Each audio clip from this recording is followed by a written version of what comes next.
네, 오늘도 예배 가운데 나온 모든 청년 예배자 여러분들을 환영하고 축복합니다. 옆 사람과 인사합시다. 샬롬. 네, 우리 앞뒤로 한 번 더 인사하겠습니다. 샬롬. 네, 한 주간 잘 또 평안하게 잘 보내셨죠? 네, 여기 계시다는 것은 어쨌든 잘 살아냈고 오늘 이곳에 왔다라는 것이라고 생각됩니다. 여러분의 삶이 어떤 모양이었던 것 간에 오늘 또 주님이 주시는 말씀을 가지고 앞으로 살아낼 한 주가 승리의 걸음걸음들 되기를 간절히 소망합니다. 여러분, 우리가 그동안 이제 룻기의 말씀을 통해서 하나님의 마음과 뜻을 알고 결단하는 시간들을 가졌었습니다. 그리고 오늘부터는 이제 서신서로 넘어와서요, 복음의 핵심을 담고 있는 갈라디아서의 말씀을 이제 강의하면서 같이 은혜를 나누려고 합니다. 여러분, 갈라디아서 이 말씀을 굉장히 사랑했던 한 사람이 있었어요. 그 사람은 바로 윤영자매가 이번 주에 굉장히 사랑했습니다. 왜냐하면 리더들이 이제 훈련하는 가운데 이번 한 주간 매일매일 말씀을 이제 묵상하고 서로 나누는 훈련을 하는데, 갈라디아서 말씀으로 이틀을 했나요? 하루를 일주일을 갈라디아서 말씀 한 장으로 계속해서 묵상을 했어요. 그래서 제가 더 열심히 준비하겠다 이렇게 겹칠 줄은 몰랐어요. 제가 갈라디아서 강의를 이제 하기로 마음 먹었는데 한 주간 열심히 묵상했더라고요. 근데 윤정 자매만큼 갈라디아서 말씀을 사랑했던 사람이 있습니다. 바로 누구냐면 그 종교개혁자 루터라는 사람이에요. 이 사람은요, 자신이 가장 사랑하는 성경으로 갈라디아서를 뽑았습니다. 심지어 이 사람이 뭐라고 말했냐면요, 나는 갈라디아서랑 결혼했다. 굉장하죠? 친구가 없었을 것 같아요. 갈라디아서와 결혼했다, 이렇게까지 표현합니다. 그래서 갈라디아서를 표현 남다른 애정을 가지고 있었어요, 이 사람. 그래서 무려 이 갈라디아서의 말씀을 가지고 30편이 넘는 설교와 또 강의를 했을 정도로 이 말씀을 굉장히 사랑했습니다. 왜 이렇게 갈라디아서를 사랑했는가 하면요, 종교개혁의 핵심이라고 할 수 있는 이 신칭이, 그러니까 오직 예수님을 믿는 믿음으로만 구원받는다라는 이 핵심적인 가르침이 이 갈라디아서 안에 아주 진액처럼 이렇게 녹아져 있기 때문에 이 말씀을 굉장히 사랑했던 거예요. 복음이 무엇인지를 잘 설명하는 책이 갈라디아서였기 때문에 루터는 일평생 이 성경을 굉장히 사랑했죠. 우리도 이렇게까지 결혼했다 이렇게까지는 저도 원치 않습니다. 이렇게까지 우리가 사랑하지는 않겠지만, 그래도 우리가 앞으로 이제 쭉 갈라디아서의 말씀을 통해서 매주 나눌 때마다 복음의 본질이 무엇인지를 확인하고 또 하나님을 더 사랑하게 되는 여러분들이 되었으면 좋겠습니다. 오늘 우리가 읽은 1절, 5절 말씀은 갈라디아서의 서론에 해당하는 인사 부분인데요. 오늘 이 부분을 우리가 한번 쫙 살펴보면서 주님이 주시는 마음을 나누고자 합니다. 여러분, 우선 갈라디아서 서론을 한번 보면요, 이 갈라디아서의 저자는 누구일까요? 저자가 누구일까요? 바로 시작합니다. 네, 바보요? 바울. 유초등부 성경학교 기간이라 지금 바울이에요, 바울. 여러분, 서신서 저자를 잘 모르겠다 그래서 바울이라고 외치면 절반 이상은 맞습니다. 왜냐면 서신서의 절반 이상을 바울이 썼어요. 그렇기 때문에 성경 퀴즈 한다, 모르면 바울로도 외치세요. 알겠죠? 갈라디아서의 저자는 누구다? 바울이다. 바울이 자신이 쓴 편지, 서신서들 중에 가장 먼저 기록된 편지로 알려져 있습니다. 여러분, 이 갈라디아서는요, 이름처럼 갈라디아 지역에 있던 교회들을 향해서 쓴 편지예요. 바울이 전도여행을 1차, 2차, 3차 이렇게 하는데요, 1차 선교 여행 때 하면서 복음을 전했던, 그러면서 갈라디아 지방에 있던 교회들을 세우면서 그 도시들에게 썼던 편지, 그 편지가 바로 갈라디아서이죠. 여러분, 서신서가 뭔지는 알죠? 편지잖아요, 그죠? 그래서 바울의 편지를 서신서라고 합니다. 반가워요? 좋아요, 이제? 반갑습니다. 모두가 말씀의 은혜가 저로 흘러가는 것 같아요. 네, 감사해요. 늦으면 이런 일이 발생할 수 있습니다. 매일 늦으면 너무 환영합니다. 여러분, 종환 형제 온 김에 편지 써본 적 있어요? 편지요? 네. 우리 귀한 자매에게 편지 쓴 적 있습니까? 네, 몇 번 있습니다. 훌륭합니다. 네? 자, 여러분들 편지 혹시 써보신 적 있으시죠? 네. 편지를 요즘에는 많이 안 쓰지만 그래도 서로 마음을 주고 주고받을 때 편지를 자주 써요. 그렇죠? 편지 쓰는 거 굉장히 좋은 것 같아요. 근데 여러분 편지를 누가 쓰는가 간에 조금 약간의 패턴이 있죠. 그죠? 그러니까 예를 들면 이제 썸의 관계요. 썸남 썸녀인데 이제 편지를 씁니다. 가정해 볼게요. 편지를 쓸 때 맨 처음에 뭐라고 쓰나요? 그쵸. 그 전에 먼저 to를 쓰죠. to 안 써요. 요즘 to 안 써요? 누구에게 쓰는지 해야 될 거 아니에요. to 누구에게 이렇게 쓰잖아요. 그죠? 썸녀, 썸남 누구에게. 그 다음에 뭐라고 해요? 안녕. 안녕이라고 하죠. 그죠? 처음부터 바로 to 누구에게 나랑 사귀자 이렇게 하면 걸려야 돼요. 그런 사람은. 그 사람은 걸러야 되는데 그게 아니고 우리가 어떻게 해요? 편지 쓸 때 to 누구누구 하고 인사 안녕 뭐 이렇게 건네고 우리의 처음 만났던 나를 기억하니? 이러면 걸려요. 걸리세요? 그렇죠. 이랬나요? 뭐 아무튼 앞부분에는 인사를 좀 나누잖아요. 그죠? 내가 누구고 너랑 어떤 추억이 있었고 그 다음에 본론으로 가서 나랑 사귀자 이렇게 마무리가 되겠죠. 그죠? 약간 이런 그 다음에 마지막 이제 곧 만나? 뭐 이렇게 해서 아무튼 마무리가 될 거 아니에요. 그죠? 근데 당시에 이 지금 편지를 쓰고 있는 그리스 로마 이 세계에서도 편지는 중요한 이제 소통의 수단이었는데 그때 오고 가는 편지들은 패턴이 있었어요. 패턴이 지금처럼 일단 나중에 한번 성경을 찾아보세요. 서신서들은 다 동일한 패턴이 있습니다. 뭐냐면 서두에 수신자가 나와요. 누구에게 썼는지가 나와요. 그리고 감사의 인사를 나눠요. 뭐뭐 때문에 내가 참 감사한다. 그리고 너의 안부를 묻죠. 그 다음에 이제는 본론으로 들어가는 것이 이 서신서의 당시의 편지들의 일종의 관행들이었어요. 요즘 우리가 편지를 쓰듯이. 그래서 바울 서신도 대부분 이런 패턴으로 되어 있는데요. 근데 오늘 독특합니다. 갈라디아서는 독특해요.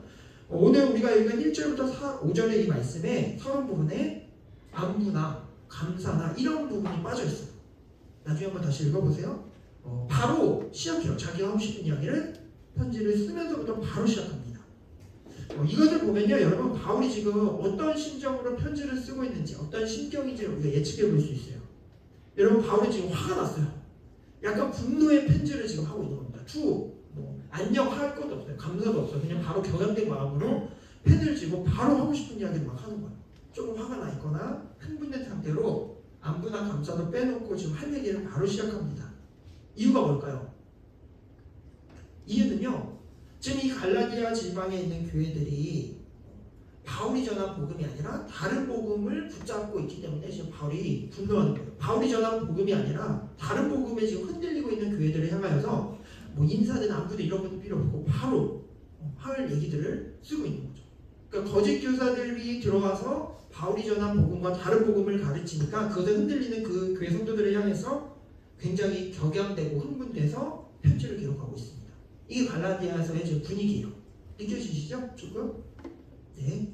그래요. 좋아요. 자, 당시 어떤 문제가 있었냐면요. 그 거짓 교사들은요, 유대주의자들이었어요. 이 사람들은 어떤 사람들이냐면 구원을 받기 위해서는 믿음으로만 구원받는 게 아니라 모세의 율법, 유대적인 문화와 관습도 따라야 된다라고 이렇게 가르쳤던 것이죠. 그러니까 믿음으로만 구원받는 게 아니라 모세의 율법도 지켜야 된다, 음식법도 지켜야 되고 할례도 너희가 받아야 되고 그래야 니들이 정말로 구원받을 수 있어라고 유대주의자들이 가르치기 시작한 거예요.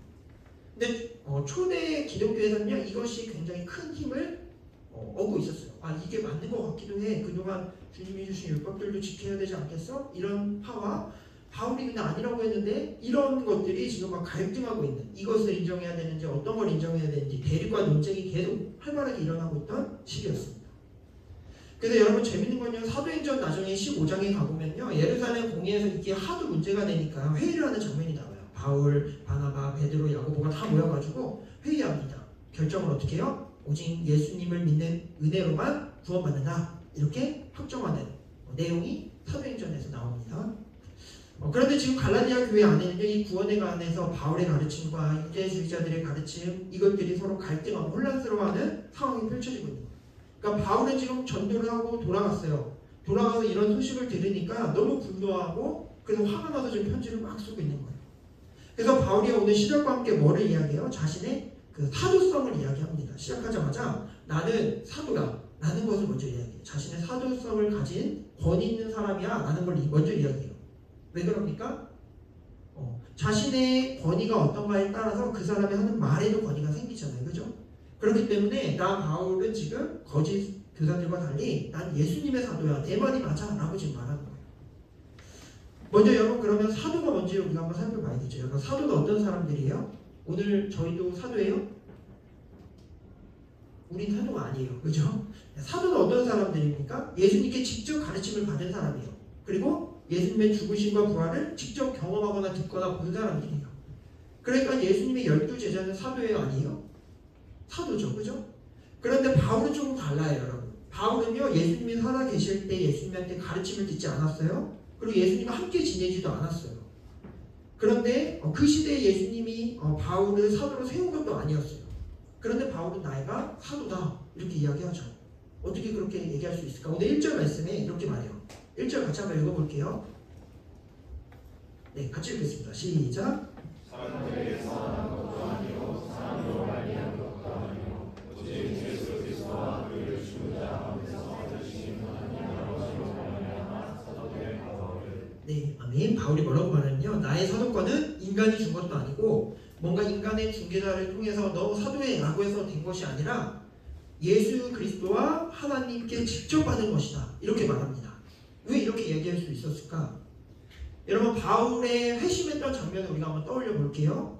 여러분, 바울이요, 예수님을 만나기 전만 해도 어떤 사람이에요? 그리스도인이라고 하면은 어디든지 가서 그 사람들을 다 모조리 잡아다 죽이려고 혈안이 되어 있던 사람이에요. 철저히 유대적인 마인드를 가지고 예수님을 믿는 사람들, 그리스도인을 박해하는 사람입니다.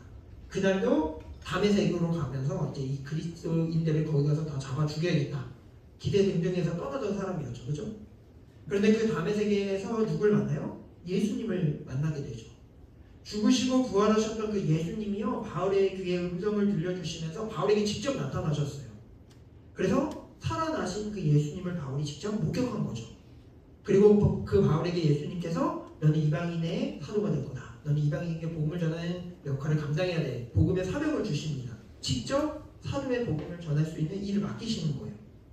그래서 바울은 그날부터 예수님이 세상에 계실 때 직접 가르침을 받지는 않았지만 대신에 부활하신 예수님을 만나게 되었고, 그분이 사도로 세우셨기에 나의 사도권은 주님에게서 난 것이다. 사람이 준 게 아니라 예수 그리스도 하나님으로부터 말미암은 것이다 라고 확신을 가지고 완전히 다른 인생으로 살아가게 되죠. 결국 무엇을 말하는 것입니까? 바울이 전하니 자신이 말한 복음의 그 핵심, 복음은 살아계신 예수 그리스도로부터 권위를 가지고 내가 전한 복음이다. 이것을 지금 갈라디아 시작부터 말하는 거예요. 그러니까 내가 전하는 이 복음은 가짜가 아니고 사람들에게서 온 게 아니고 진짜 예수님 하나님의 권위에 기초한 진짜 복음이야. 이것을 지금 말하는 것이죠.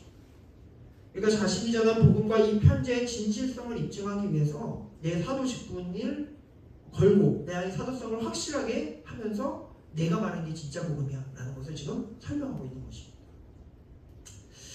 사랑하는 청년 예배자 여러분들, 바울이 그렇게 사도성을 강조하면서 전한 그 복음, 진짜 하나님 아버지와 예수 그리스도로부터 오는 그 복음은 무엇일까요? 바울은 앞으로 이 복음이 뭔지를 이제 갈라디아에서 쭉 설명해 갈 건데요. 오늘은 그 서론에서 복음의 핵심이 뭔지를 얘기해 줘요. 근데 3절부터 5절까지의 말씀을 우리 같이 한번 읽어볼게요. 네, 함께 한번 읽겠습니다. 시작. 우리 하나님 아버지와 주 예수 그리스도로부터 은혜와 평강이 있기를 원하노라. 그리스도께서 하나님이고 우리 아버지의 뜻을 따라 이 악한 세대에서 우리를 건지시려고 우리 죄를 대속하기 위하여 자기 몸을 주셨으니 영광이 그에게 세세토록 있을지어다. 아멘. 네, 복음의 핵심을 앞에서 얘기합니다. 여러분, 우리가 믿고 있고 또 알고 있는 복음은 여러분 무엇입니까? 제가 질문을 던져요. 여러분 한 사람 딱 만나서 주은 자매 안 할게요. 성형제 복음이 뭐예요? 라고 만약에 물어본다면, 지금 답하지 않아도 돼요. 복음이 뭐예요? 라고 물어본다면 여러분 뭐라고 답할 수 있을까요? 제가 딱 한 사람을 딱 지목해가지고 잠깐 남으세요. 복음이 뭡니까? 라고 말하면 여러분 복음 뭐라고 말할 수 있겠어요? 여러분, 복음을요, 예수님을 믿음으로 구원받는 것이라고 말할 수 있을까요? 말할 수 있겠죠. 그렇죠? 복음을 예수님을 믿어 구원을 받는 것이라고 말한다면 말할 수 있어요. 구원론적 측면에서 틀린 말이 아닙니다. 그러나 그것이 복음 자체라고 말하기에는 무리가 있어요. 복음의 일부분을 말하는 것이지 복음의 진리, 복음의 전체라고 말할 수 없습니다. 여러분, 예를 들면요, 사람이 물에 빠졌어요. 물에 빠진 사람이 있는데요. 그 사람에게 수영을 할 수 있는 방법이 적힌 책을 던져줘요. 그리고 얼른 그 책 펴가지고 방법을 알고 수영해서 나오라고 합니다. 여러분 이게 말이 될까요? 좀 이상하죠. 뭔가 이상하죠. 그죠? 그 물 빠진 사람에게 수영 교본을 던지는 것은 전혀 도움이 안 돼요. 오히려 정말 그에게 필요한 건 뭐예요? 그리고 물에서 건져주는 거죠. 그죠? 밧줄을 던지든 튜브를 던지든 아니면 내가 직접 뛰어들든 살 방법을 알려주는 게 아니라 살려주는 것. 이게 진짜 필요한 것이죠. 여러분 우리도요. 복음을 이렇게 오해해요. 복음을 구원받는 방법이라고 우리가 생각해요. 내가 예수님을 믿고 구원받는 것, 예수 그리스도를 믿으면 천국 갈 수 있는 것, 나의 다른 행위나 노력이 아니라 오직 믿음으로만 구원받아서 천국 가는 것라고 우리가 생각하죠. 그래서 복음이 뭐예요? 라고 물어보면 예수님을 믿어서 구원받는 것이요 라고 말합니다. 그러나 여러분 이것은 완전히 틀린 말은 아니지만 복음에 대한 진정한 의미는 모르는 거예요. 단지 복음을 구원받는 방법, 구원받기 위한 교본 정도로 생각하는 것과 다를 것이 없는 대답입니다. 여러분 복음은 무엇입니까? 복음은요 내가 구원받는 방법이 아니라요 예수 그리스도가 내게 행하신 일, 그것을 아는 것이 진짜 복음이에요. 그리고 내가 그 예수 그리스도로 말미암아 구원받은 내가 어떻게 달라졌는지 그 나의 존재를 아는 것, 이것이 복음의 핵심입니다. 복음은 단순히 구원받는 방법이 아니라요 예수님이 나에게 행하신 일을 아는 것, 그리고 그분으로 말미암아 내가 어떻게 달라졌는지를 아는 것, 이것이 복음의 핵심이에요. 물에 빠진 사람, 죽음으로 흘러가는 그 사람에게 구원받는 방법은 예수 그리스도를 믿는 거야 라고 진리를 던져주는 것이 아니라 예수님이 어떻게 하셨어요? 스스로 물에 뛰어드셨죠. 죄가 없는 그분이 스스로 죄의 바다에 몸을 던지셔서 대속제물이 되어주셨죠. 대신 우리를 살려주셨죠.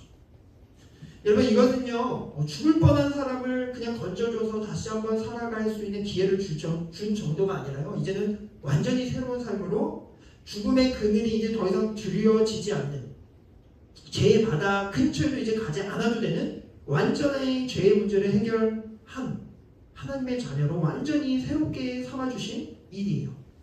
신분이 완전히 변화된 영원한 상속을 받을 수 있는 인생으로 옷 입혀주신 사건입니다. 여러분 이것이 복음이에요. 이것이 복음입니다. 그래서 오늘 바울은요 복음의 핵심을 뭐라고 말하냐면요 은혜와 평강이다 라고 이렇게 이야기하죠. 오늘 말씀에 은혜와 평강으로 요약합니다. 여러분 복음은 먼저 은혜예요. 은혜. 그죠? 우리 행위 때문이 아니고 우리가 하나님 앞에 보기에 조금이라도 어떤 선함과 자격이 있다면 모를까? 아니면 혹은 우리가 하나님 앞에서 조금이라도 쓸모있는 존재라면 모를까? 아니면 하다못해 우리 쪽에서 먼저 하나님 제발 좀 구원해주세요 라고 했으면 모를까? 그것도 아니고 실은 죽어가는지도 모를 만큼의 무지한 우리였는데, 물에서 기어나올 힘도 없고 능력도 없고 의지도 없는 우리였는데, 그런 우리를 오직 하나님의 뜻대로 그분의 사랑에 동기하여서 아주 자격 없는 우리를 위해 대신 뛰어드셔서 죽음으로 우리를 살리신 것이죠.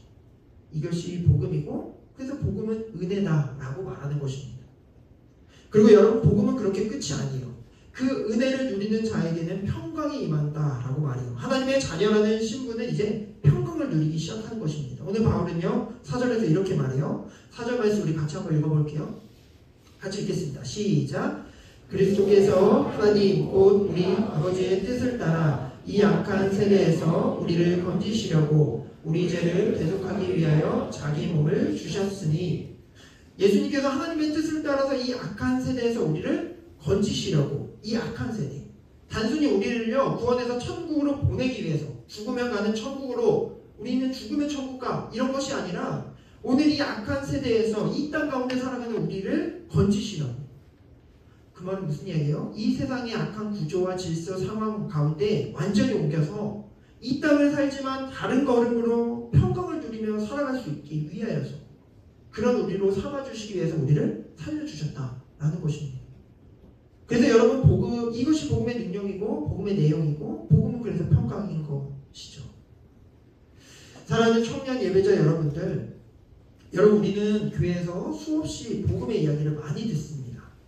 그리고 복음을 이야기해요. 복음의 핵심인 예수 그리스도를 이야기합니다. 어떤 행위가 아니라 오직 예수님을 믿는 믿음으로 구원받고 천국 가는 것을 우리는 알고 또 믿고 있어요. 그런데 여러분 그 복음이 내 삶에 아무런 영향을 주지 않죠. 교회에서 복음을 말하고 알고 믿고 있다고 듣고 있지만 내 삶의 현장에서 내 치열한 직장에서 학업의 자리에서 내 삶의 자리에서 복음의 힘이 되지 않아요. 왜요? 복음을 잘 모르기 때문에. 복음을 제대로 이해하고 있지 않기 때문에 그렇습니다. 복음을 제대로 알고 풍성히 알고 있다면 그 복음의 풍성함을 누릴 수 있어요. 근데 누리지 못하는 이유는 복음을 제대로 알지 못하기 때문이죠. 그러니까 복음의 길로 나아가지 못하고 세상의 방법, 세상의 구조대로 따라가는 거예요. 복음이 뭔지 모르니까 갈 수가 없는 것이죠. 사랑하는 청년 예배자 여러분들, 오늘 바울이 말하는 복음은요, 구원받는 방법이 아닙니다. 진정한 복음은요, 우리 안에 이미 시작하신 예수 그리스도의 그 놀라운 구원의 일, 나에게 행하신 그 주님의 일이 무엇인지를 알고 그 구원의 은혜로 이제 내가 천국의 평강을 누리게 된 자임을 아는 것, 이것이 진짜 복음의 핵심입니다. 여러분, 그래서 복음은 오늘 우리에게 이렇게 말할 거예요. 너는 완전히 절망적인 상태였어. 너는 죽기 직전의 사람이었어. 그 상태에서 너가 살려면 건짐을 받았어야만 했어. 근데 너가 할 수 있는 일은 전혀 없었어. 예수님이 널 사랑하셔서 대신 물속에 뛰어드신 거야. 널 위해서 십자가에서 대신 죄값을 다 치러주셨어. 이제 너는 그 은혜로 하나님의 자녀가 되었어. 죄의 바다에 허우적거리지 않고 이제 천국의 하늘을 날아다니는 존재가 되었어. 이제 너는 그래서 존귀한 존재고 특별한 존재. 이 약한 세상에서 새로운 길을 걷게 되었으니까 너는 이제 상황이 어땠든 간에 평강을 누릴 수 있어. 여러분, 이것이 복음의 핵심, 복음이 우리에게 말하고 있는 말씀인 것입니다. 여러분, 이 복음의 소리를 정확히 듣는 사람은요, 그래서 이 세상 앞에 좌절하지 않아요. 세상의 기준에 흔들리지 않습니다. 세상에 마음 두지 않아요. 이 세상의 질서에 순응하지 않습니다. 이 세상은 어떤 세상이에요? 조건과 자격으로 판단하는 세상이죠. 그죠? 세상에서 돈을 많이 벌고 능력이 많고 공부를 잘해야지 존경받고 인정받고 행복한 삶을 살아가고, 세상에서는 그것으로 사람을 판단하고 구별하고 대우하고 그렇게 살아가는 것이 이 세상입니다. 그죠? 그런데 여러분, 이 세상 가운데서 그럼에도 주눅들지 않고 살아갈 수 있는 사람은 복음을 아는 자만이 그렇게 살아갈 수 있습니다. 왜요? 이 더럽고 악한 세상 가운데서 이 세상의 질서를 뚫고 예수 그리스도께서 우리를 은혜로 건져주셨기 때문이죠. 우리의 조건이나 기준에 따라서 세상과 똑같이 우리를 대우하지 않으세요. 하나님은 우리의 노력과 공로로 우리를 줄세우지 않으십니다. 그저 우리가 있는 그 모습 그대로를 받아주세요. 왜요? 우리는 이제 신분이 완전히 달라졌기 때문이죠. 하나님의 자녀로 하나님의 모든 것을 누릴 수 있는 자로 우리를 삼아주셨기 때문입니다. 그리고 이 모든 세상의 질서를 뒤집고 하나님 나라의 방법으로 우리를 통치하시죠. 언제까지요? 하나님 나라에 가는 그날까지 우리를 구원으로 이끌어 가실 것입니다. 여러분, 말씀을 마무리합니다. 여러분, 다시 한번 여러분들에게 물어볼게요. 복음은 무엇입니까? 여러분, 복음은요, 예수님을 믿어 천국 가는 것, 그것이 복음이 아니고요. 복음은요, 내 안에서 놀라운 구원의 일을 시작하신 예수 그리스도가 어떤 분이시고 무엇을 했는지를 아는 것이고, 복음은 그 은혜로 이제 내가 완전히 달라진 삶을 살아가서 천국의 평강을 누릴 수 있음을 아는 것, 이것이 진짜 복음입니다. 여러분, 복음을 제대로 알 때 우리는 이 땅 가운데서요, 진짜 자유와 평강을 누리게 될 것입니다. 그리고 여러분, 사람과 세상의 기준에 흔들리지 않고요, 이미 가장 높은 가치로 인정받은 인생임을 확신하면서 평강을 누릴 수 있게 됩니다. 완전히 바뀐 하나님의 자녀의 신분으로 이 땅 가운데서 담대하게 살아갈 수 있게 돼요. 오늘 내 삶의 그 어떤 것도, 심지어 죽음조차도 나를 하나님의 사랑에서 끊을 수 없음을 믿고 있기 때문에 다 아무것도 없는 것 같지만 다 가진 자처럼, 무명하지만 아주 유명한 자처럼 살아갈 수 있게 됩니다. 정말 하나님께 영광 돌리는 삶이 진짜 행복한 삶임을 믿고 그렇게 살아갈 수 있게 됩니다. 어떤 사람이요? 복음을 아는 사람이 그렇게 살아갈 수 있습니다. 사랑하는 우리 귀한 청년 예배자 여러분 모두가 이 복음을 잘 알고 복음으로 살아내는 여러분들 되기를 간절히 소망합니다. 복음이 우리를 그렇게 살게 할 것입니다. 복음을 아는 자는 이 땅 가운데서 승리할 수 있습니다. 여러분 오늘 이 말씀을 우리가 기억하면서요, 복음을 두 개는 뭐라고 했어요? 은혜와 평강. 오늘 그 하나님의 놀라운 은혜와 우리에게 주어진 평강을 찬양으로 고백하며 나아갔으면 좋겠습니다. 나를 덮는 은혜, 나는 이 찬양 우리 같이 하나님 앞에 올려드리면서 우리 마음을 담아 찬양하고 기도하도록 하겠습니다.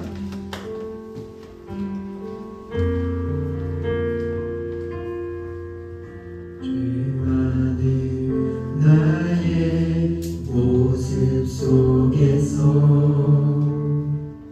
주님을 기억하네. 주를 떠나봐와라는 날 그대로 용납하셨네.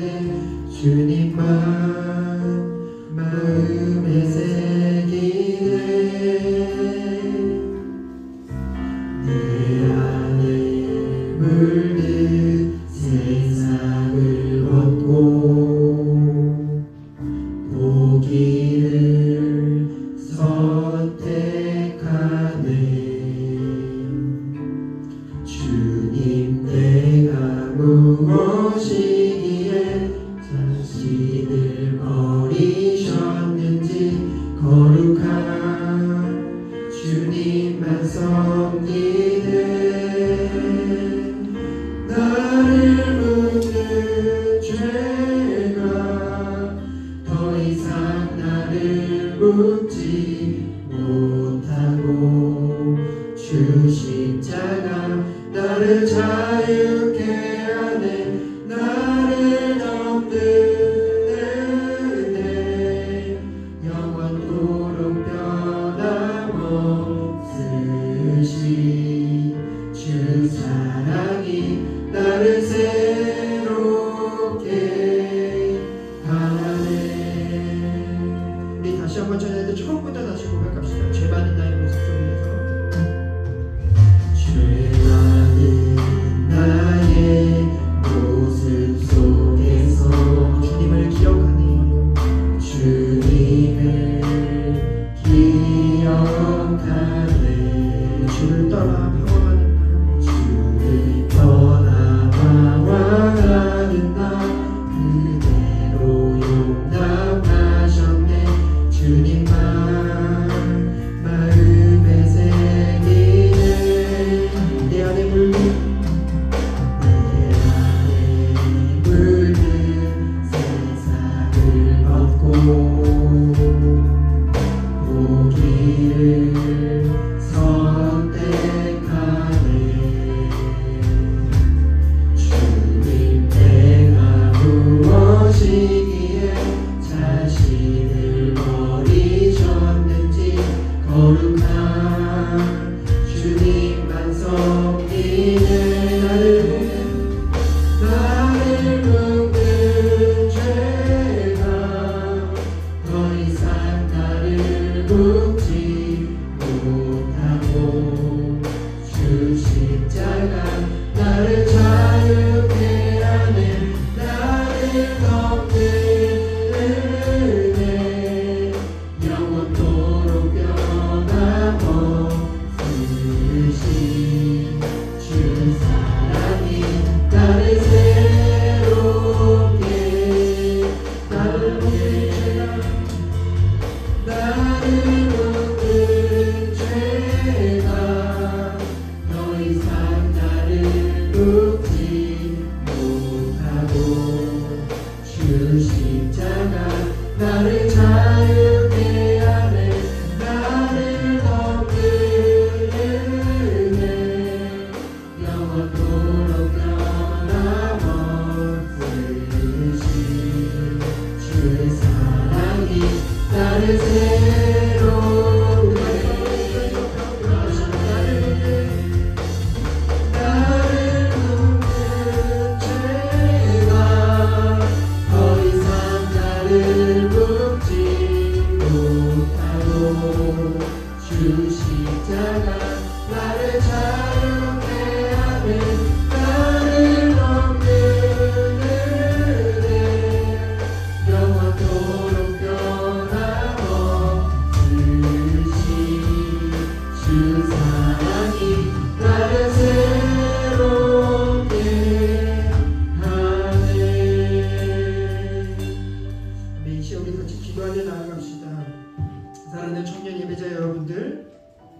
우리는 복음의 놀라운 은혜로 구원받았습니다.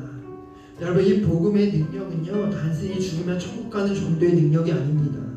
여러분, 진짜 복음은요, 내 안에 이미 시작하신 그 예수 그리스도께서 내 안에 놀라운 구원의 일을 이루셨음을 아는 것이고, 그 은혜로 말미암아 나는 이제 이 땅 가운데 살아가지만 천국의 평강을 누릴 수 있는 존재가 되었음을 아는 것입니다. 이 복음의 놀라운 진리, 그것을 제대로 알 때 우리는 이 땅 가운데서 정말 능력 있는 삶으로 담대하게 힘있게 살아낼 수 있습니다. 우리가 이 땅 가운데서 그렇게 좌절하고 무너지는 것은요, 복음을 제대로 알지 못하기 때문이에요. 주님이 나를 어떻게 구원하셨는지, 내가 이제는 주님 안에서 어떤 존재가 되었는지를 안다면 이 세상의 구조와 이 세상의 질서와 이 세상의 그 누구도 나를 하나님의 사랑에서 끊을 수 없음을 우리가 확신하게 될 것입니다. 이 시간 우리 복음을 제대로 아는 인생 되게 하여 주옵소서. 하나님, 이제는 나는 세상에 속하여 있지 않고 하나님 안에서 놀라운 구원을 얻은 자입니다. 이제는 주님 안에 있는 은혜와 평강이 나의 것입니다. 하나님, 이 세상의 질서와 구조 속에서 마음은 들리지 아니하고 하나님의 자녀로 이 땅 가운데서 날마다 승리할 수 있도록 복음의 놀라운 능력을 날마다 경험하고 복음을 의지하는 삶 살아갈 수 있게 도와주옵소서라고 오늘 이 말씀을 우리 기억하면서 같이 기도하며 나아가도록 하겠습니다. 함께 기도하겠습니다. 할렐루야.